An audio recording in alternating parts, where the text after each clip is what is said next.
का मालिक एक है, हा संदेश देणारे शिर्डीचे साईबाबा त्या सर्व भक्तांची सर्वात मोठी उमेद आहेत, ज्यांच्या नशिबाने त्यांची साथ सोडली आहे.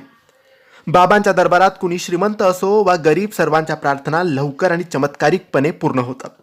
साईबाबा हे आपल्या भक्तांचे दुःख दूर करतात. साईबाबांचे आशीर्वाद मिळवण्यासाठी गुरुवार हा सर्वात शुभ दिवस मानला जातो. या दिवशी साईबाबांची पूजा आणि उपवास केल्याने बाबांचा आशीर्वाद मिळतो आणि सर्व मनोकामना पूर्ण होतात. साईबाबांच्या उपवासाची संपूर्ण पद्धत आपण आजच्या या व्हिडिओमध्ये जाणून घेऊया. शिर्डीच्या साईबाबांचे व्रत तुम्ही कोणत्या गुरुवारपासून सुरू करू शकता, जे तुम्हाला सलग 9 गुरुवार करायचे असते. ज्या दिवशी बाबांचा उपवास कराल त्या दिवशी प्रसादात फक्त फळं खावीत. त्याशिवाय आपण चहा, फळांचा रस इत्यादी घेऊ शकतात.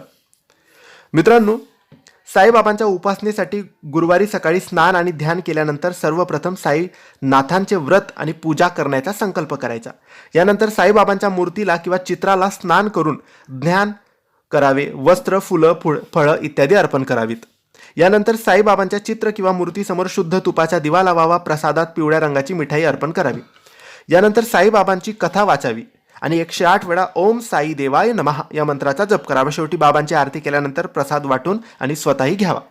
तुम्ही प्रसादात बाबांना पालक किंवा खिचडी देखील अर्पण करू शकतात. या दोन्ही गोष्टी बाबांना खूप प्रिय होत्या, जे नंतर एका गरीबा व्यक्तीला दान करावे.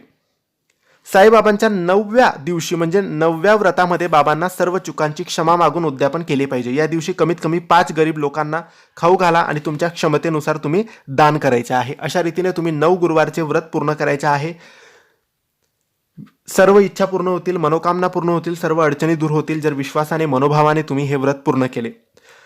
उपवास दिवसभर करायचा, फलाहार करू शकतात. रात्री तुम्ही जेवण करून उपवास सोडू शकतात. 9 गुरुवार हे व्रत करायचं आहे. काही अडचण, सुतक, समस्या आली तर तो गुरुवार सोडून द्यायचा. अशा रीतीने तुम्ही हे गुरुवार पूर्ण करायचे आहे. ही माहिती आवडली असेल तर लाईक आणि शेअर करा. काही प्रश्न असतील तर कमेंट्सद्वारे विचारा. आमच्या चॅनलला सबस्क्राईब करायला विसरू नका. धन्यवाद. श्री स्वामी समर्थ.